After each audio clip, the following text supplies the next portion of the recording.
오늘 보실 성경 말씀 학개서입니다. 구약 성경 학개서 1장 1절부터 6절까지 보겠습니다. 학개서 1장 1절부터 6절입니다. 다리오 왕 제2년 여섯째 달 곧 그 달 초하루에 여호와의 말씀이 선지자 학개로 말미암아 스알디엘의 아들 유다 총독 스룹바벨과 여호사덕의 아들 대제사장 여호수아에게 임하니라. 이르시되 만군의 여호와가 이같이 말하여 이르노라. 이 백성이 말하기를 여호와의 전을 건축할 시기가 이르지 아니하였다 하느니라. 여호와의 말씀이 선지자 학개에게 임하여 이르시되 이 성전이 황폐하였거늘 너희가 이때에 판벽한 집에 거주하는 것이 옳으냐.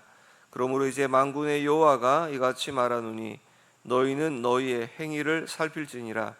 너희가 많이 뿌릴지라도 수확이 적으며 먹을지라도 배부르지 못하며 마실지라도 흡족하지 못하며 입어도 따뜻하지 못하며 일꾼이 싹쓸 받아도 그것을 구멍 뚫어진 전대에 넣음이 되느니라. 아멘.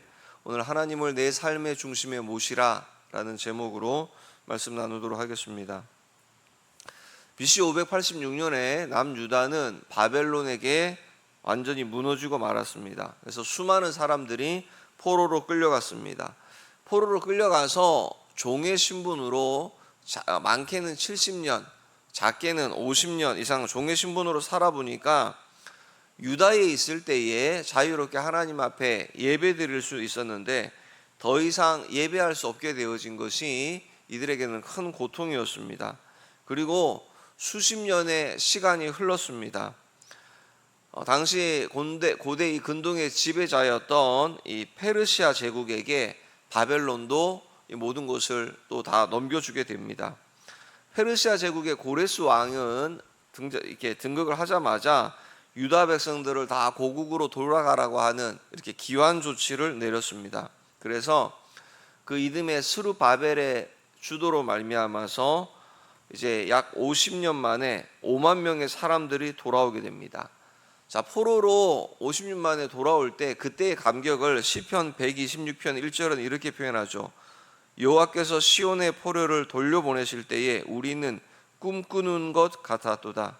정말 꿈 같은 일이 이들에게 일어난 것입니다. 바벨론에서 돌아온 그들은 감격 속에서 이제 다 무너진 회파된 성전을 다시 세우기 이제 원했습니다.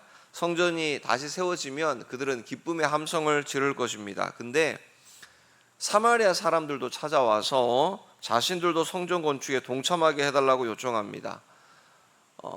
스룹바벨과 또 대다수의 지도자들의 제안을 거절했습니다. 이유가 있다라면 사마리아는 그 당시에 아수르 제국의 혼혈 정책으로 이방인의 피가 다 섞여 있을 뿐만이 아니라 그리심산 가운데 그들이 성전을 세워놓고 그곳에서 제사를 드리고 있었기 때문이었습니다.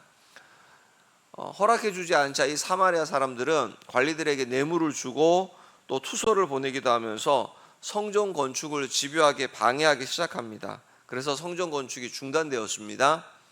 시간이 흐르면서 유다 백성들도 성전이 짓다 말고 멈추어졌지만 대수롭지 않게 여겼습니다. 그렇게 16년의 시간이 흘러가고 그때 하나님의 말씀을 들고 나와서 전한 선지자가 이 바로 학개 선지자입니다. 자, 오늘 본문 1절에서 6절은 그러니까 이 중단되어진 이 성전 건축하는 일을 태만하게 여기고 있는 사람들에 대한 질책입니다. 본문 1절을 보시면요, 다리오 왕 제2년에 하나님의 말씀이 학개라고 하는 이 선지자에게 임했습니다. 그래서 당시에 이 유대 지도자인 스룹바벨 또 대제사장 여호수아에게 전하여졌습니다. 그러니까 학개 선지자가 전하는 말은 그의 말이 아니라 하나님의 말씀이었다라고 성경은 우리에게 말씀합니다. 3절도 보시면 여호와의 말씀이 선지자 학개에게 임하였다라고 이야기하죠. 자, 그런데 2절을 보시면요, 만군의 여호와가 이같이 말하여 이르노라. 이 백성이 말하기를 여호와의 전을 건축할 시기가 이르지 아니하였다 하느니라. 하나님께서 학개 선지자를 통하여서 당시의 스룹바벨과 지도자들에게 책망하기를 그들은 여호와의 전을 건축할 때가 되지 않았다라고 지금 말하고 있다면서 책망을 하고 있습니다. 자, 왜 이렇게 됐을까요? 먼저는 뭐 이런 것도 있겠죠. 포로에서 돌아와서 오랜 시간이 흘러서 기환한 이들이 다시 돌아와 보니까 이 땅이 너무나 낯선 겁니다. 무슨 말이냐면 다시금 새로운 곳에 와서 이렇게 정착할, 적응하는 시간도 필요했을 수 있습니다. 1차 포로, 그러니까 예전에 북이스라엘이 멸망하여서 맨 처음부터 아수르에게 짓밟히고 1차 처음에 포로로 끌려갔던 사람들에게는 거의 한 70년 만에 포로에서 돌아오는 겁니다. 그리고 나중에 이게 2차로 남유다 멸망 이후에 끌려간 사람들은 포로로 끌려갔다가 50년 만에 돌아오는 겁니다. 그러니까 돌아왔더니 고향이었는데 이게 너무 새로운 땅처럼 낯설게 느껴지는 겁니다. 그래서 어떻게 해요? 여기에 나름 자기들 이게 이유가 있다라면 야, 우리도 이 땅에서 좀 적응하는 게 필요하지 않은가? 그리고 돌아왔으니 자신들의 집을 짓고 또 농사를 짓는 일에 바빴습니다. 게다가 50년, 70년 만에 돌아와 보니까 이 땅에 이미도 새롭게 자기들 소유권을 주장하면서 살고 있는 사람들이 있었습니다. 또한 무엇보다도 이웃 민족들, 그리고 또 이 지역을 당시에 담당 관할하였던 이 페르시아 관료들의 반대도 있었습니다. 성전 건축이 차일피일 계속해서 미루어지고 제대로 시작이 되어지지 않는 겁니다. 그때 하나님께서 이 학개 선지자를 보내셔서 하는 말씀이 뭐죠?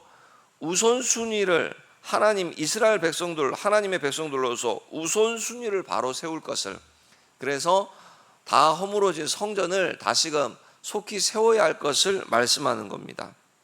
그러니까 성전을 지을 때가 아직 이른 것이 아니라 16년 동안이나 무관심 속에 버려두면서 아직은 때가 아니다라고 하면서 하나님의 뜻을 외면하고 있었다라는 것입니다. 아직은 때가 아닙니다. 우리가 많이 하는 말이잖아요. 다음에 할게요. 다음 달부터 할게요. 뭐 내년부터 하겠습니다. 새해가 되면 하겠습니다. 라는 우리가 평소에 늘 하는 이야기입니다.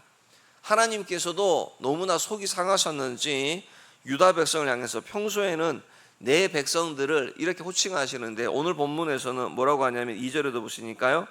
여호와가 이같이 말하느니라 이 백성이라고도 호칭하십니다. 이 백성이. 자, 그러면서 4절 보시면요. 이 성전이 황폐하였거늘 너희가 이때에 판벽한 집에 거주하는 것이 옳으냐. 판벽한 집, 뭐 화려한 집이다 라고 이야기도 하기도 하는데요. 완성된 집이다. 당시 유대 사람들은 집 자체가 그냥 이렇게 벽돌이나 흙으로 일겨놓은 벽돌을 올려놓거나 돌로 집 건물의 외부를 짓고 그냥 하나의 공간으로 그렇게 어떻게 보면 뭐 바람이나 피하고 이렇게 그냥 짓고 살았습니다. 근데 여기 판벽한 집이란 건 자기 집의 내부를 어떻게 보면 이렇게 판벽 널빤지로 나름 정말 완벽하게 집을 이렇게 다 장식하였다라는 겁니다. 자신들의 거주지에 지금 지극정성을 쏟았음을 말합니다. 하나님께서 너희는 판벽한 집에 거주하는 것이 옳으냐라고 물으시는 것은 단순히 지금 너희가 성전을 짓지 않았다 이걸 책망하는 것이 아닙니다. 뭐 헌금을 적게 했다, 뭐 너희만 좋은 집에 사느냐 질책도 아닙니다. 성전 건축이라는 게 단순히 이렇게 예배당 건물을 말하는 것이 아니고 이게 뭐죠? 하나님과의 관계를, 하나님과의 교제를 상징하는 것이 성전입니다. 이들이 돌아온 목적은 무엇입니까? 포로에서 돌아온 목적은 하나님의 백성으로서 이들을 다시 남긴 자로 돌아오게 회복해 하신 이유는 하나님을 더 사랑하는 것, 하나님과 더욱더 교제하고 하나님께 예배하도록 하기 위해서 이들을 돌아오도록 하셨습니다. 성전이 황폐되어졌다라는 건 뭐죠? 하나님과의 교제권이 끊어졌다라는 뜻입니다. 근데 이들은 그 하나님과의 교제, 관계를 뒤로 한 채 자기 자신들을 위한 집 짓는 것을 우선순위에 두었다라는 것입니다. 그래서 이렇게 말씀하시는 거죠. 5절을 보시면요. 그러므로 이제 만군의 여호와가 이같이 말하노라 너희는 너희의 행위를 살필지니라. 너희의 행위를 살펴보아라. 정말 자신들의 삶을 먼저 돌아보고 잘못된 우선순위를 바로 잡으라는 말씀입니다. 그래서 삶의 우선순위에서 먼저 두어야 할 것이 성전을 다시금 세우는 것이다 라고 말씀하시죠. 그러니까 앞서 살펴본 것처럼 이들에게는 나름 성전을 짓지 못하는 핑계와 이유가 명분이 나름 있었습니다. 뭐 사마리아인들의 반대도 있었고 또 인부로 투입할 사람 숫자도 부족했고 재료도 없었고 또 페르시아 고레스왕 침공으로 돌아올 때에 가지고 온 이런저런 경제력도 다 부족했다. 여러 가지 이유가 있었을 겁니다. 그런데 중심을 보시는 하나님께서 정말 실제적이면서 중요한 이유가 무엇인지 돌아보라고 하십니다. 그러니까 이게 지금 그 옛날 학개 선지자를 통하여서 다 회파되어진 성전을 세우라, 단순히 이 이야기가 아니죠. 오늘 우리 이야기입니다. 우리가 늘 언제나 우선순위에서 제일 항상 밀려나는 게 하나님 앞에 예배하는 거죠. 이게 지금 단순히 오늘 우리가 무슨 예배당 건물, 무슨 성전, 우리가 학개 선지자 시대처럼 성전을 막 짓는 시대가 아니잖아요. 예배 드리는 집, 예배당을 이렇게 세우고 건축한다라고 하지만 원래는 그래서 우리 그 개혁주의 신학에서는 성전 건축 이런 용어 자체가 합당하지 않죠. 예배당 건축이죠. 무슨 성전입니까? 오늘 저와 여러분 우리가 성전인데, 그러니까 우리에게 있어서 늘 뭐죠? 늘 뭐냐면 우선순위가 늘 1순위가 내 것이잖아요. 뭐 우리 집, 우리가 가지고 있는 기도 제목, 문제, 뭐 우리 자녀 문제, 우리 다 이게 1순위지 않습니까? 그리고 나서 좀 여유가 있으면, 좀 나아지면, 좀 한숨 돌아지면 그때 우리가 하나님을 생각하지 않습니까? 이게 오늘날 우리도 그런 것처럼 바쁘면 제일 먼저 제쳐놓는 게 주일 예배잖아요. 잔치집 가고 결혼식 가고 어려움을 당하면 다음부터 할게요. 다음부터 할게요. 성경 공부도 다음에 할게요. 모두 다음에. 이게 항상 미루는 1순위가 우리가 하나님 앞에 예배하는 거라는 거죠. 이거 대부분 열이면 열 다 그렇습니다. 열이면 열.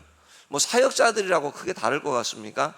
1순위가 이게 그러니까 이게 하나님 편에서는 정말 오늘 계속해서 책망하시는 게 너희들 삶을 한번 돌아보라는 것입니다. 돌아보라. 그러시면서 6절 보세요. 너희가 많이 뿌릴지라도 수확이 적으며 먹을지라도 배부르지 못하며 마실지라도 흡족하지 못하며 입어도 따뜻하지 못하며 일꾼이 싹쓸 받아도 그것을 구멍 뚫린 전대에 넣음이 되느니라. 아니 포로에서 돌아온 사람들이 더 편안하고 더 안락한 삶을 살기 위해서 씨앗을 많이 뿌렸는데 거두는 것이 적답니다. 아침부터 누구보다도 늦은 밤까지 수고했지만 재물 얻는 능은 하나님이 주시는 거예요. 그 사람 보고 게으르다고 말할 수 없을 새벽같이 새벽 기도 마치고 때로 일찍 이렇게 집에 들어갈 때 보면 새벽같이 일찍 막 출근하시는 분들, 그러니까 아침 일은 거의 새벽에 정말 새벽같이 해가지고 밤에 정말 별 보고 들어오는 분들 계시죠. 근데도 어떻게 해요? 거두는 것은 적었다라는 겁니다. 많이 먹는다라고 먹었는데 배부르지 않는다. 이 목마름이, 이 공허함이 하나님만이 채워줄 수 있는 이 공간이 채워지지 않는 겁니다. 마셔도 갈증이 해소가 안 되는 거죠. 옷을 껴입어도 따뜻하지 않습니다.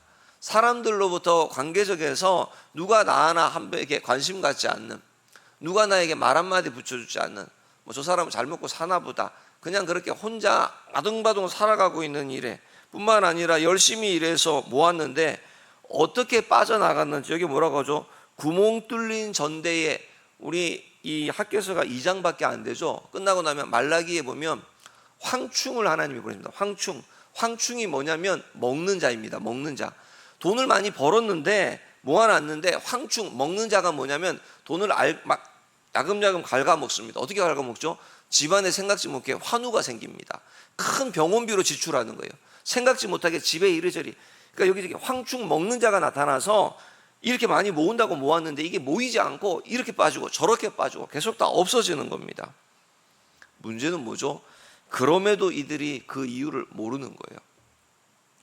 뒤에 나중에 이제 내일 아침에 살펴보는 학개서 내일 아침에 이제 9절부터 뒤에 이렇게 7절부터 보시면 내일 아침에 살펴보는 말씀 가운데 하나님의 답변이 뭐냐면 너희들 우선순위가 잘못되었다, 이 말씀을 하시는 겁니다. 씨를 뿌리는 것도 또 먹고 마시고 입는 것도 열심히 일하는 것도 성전 건축하는 이 일 이후다라고 말씀하시는 거죠. 이들이 성전 건축을 먼저 해야 했던 것, 이 일을 위해서 바벨론에서 돌아왔다라는 것입니다. 말씀을 맺습니다. 앞에서 말씀드린 것처럼 오늘 이 시대는 학개 선지자 시대처럼 성전을 짓는 시대 아닙니다. 사도 바울은 우리에게 우리가 하나님의 성전이라고 합니다. 우리는 우리의 삶의 성전이 지금 지어지지 않고 있는 그런 부분인 혹시나 있다라면, 아니 우리는 정말 주의 성전이 맞습니까? 예배하는 시간, 찬양하는 시간, 기도하는 시간, 이걸 시간을 구별하고 장소를 구별하는 겁니다. 마음도 분주하고 그럴 때 구별하고, 그래서 우리의 성전을 지어져 가야 하는데 우리는 어떻게 성전을 짓고 있냐면 일주일에 한 번 주일 성수하는 거, 그걸로 우리의 성전을 지어져 가고 있다고 착각하는 거죠. 제가 항상 자주 말씀드리지만 일주일에 한 번 해서 되는 건 없습니다. 운동을 해도 뭘 해도 일주일에 한 번 해서는 되지 않습니다. 영적인 거는요, 우리 다음 세대들을 놓고 이야기할 때 그런 얘기 하시잖아요. 한 주간 내내 세상의 문화 가운데 있다가 주일에 한 번 뭐 어쩌다가 그래도 교회 나오면 그걸로 됩니까? 라고 하는 것처럼, 그럼 아이들은 안 되는데 어른들은, 장년들은, 우리는 됩니까? 일주일 내내 세상 가운데에서 이렇게 저렇게 휩쓸려 살다가 주일날 와서 이게 성전으로 지어져 가는 공동체입니다. 그러니까 일주일에 한 번 하다 보니까 일주일에 한 번 오랜만에 교회 와서 내 마음에 조금 안 들고 부족하고 이걸 뭐죠? 툭툭 튀어져 나오는 겁니다. 평소에 계속 매일매일 성전으로 지어져 가는 예배와 기도와 말씀으로, 또한 그것뿐입니까? 예배와 기도와 말씀으로 함께 성전으로 지어져 가는 이 부분을 계속해서 나오면서 다른 성도들과 함께 교제하면서 서로 칼과 칼이 부딪히면서 서로를 날카롭게 하듯이 내 신앙의 믿음이 검증돼야 되는데 일주일에 한 번 딱 나오니까 성전으로 지어질 틈이 없습니다. 그냥 와서 계속 허무는 겁니다. 옆에 있는 거 돌 하나 빼고, 여기 공사하는 거 한번 사무라인들처럼 막 이렇게 찝쩍거리고, 그러면서 계속해서 무너지고 있다라는 거죠. 하나님의 성전은 거룩, 구별됨이 중요하죠. 구별됨이 없다면 그건 그냥 건물이죠. 예배당 건물이지 성전이 아니라는 것입니다. 오늘 우리 자기 자신의 삶을 성전으로 지어가는 사람이 죄와 사망의 법이 아니라 생명의, 성령의 법 안에 있는 사람입니다. 그 사람이야말로 정말 그의 예수 그리스도를 마음에 모심 참 성전인 거죠. 오늘 하루 정말 주와 함께 지어져가는 성전으로서 정말 우리가 성전임을 아시고 계속해서 성전으로 지어가는 복된 은혜의 한날이 되어지기를 예수님의 이름으로 축복합니다.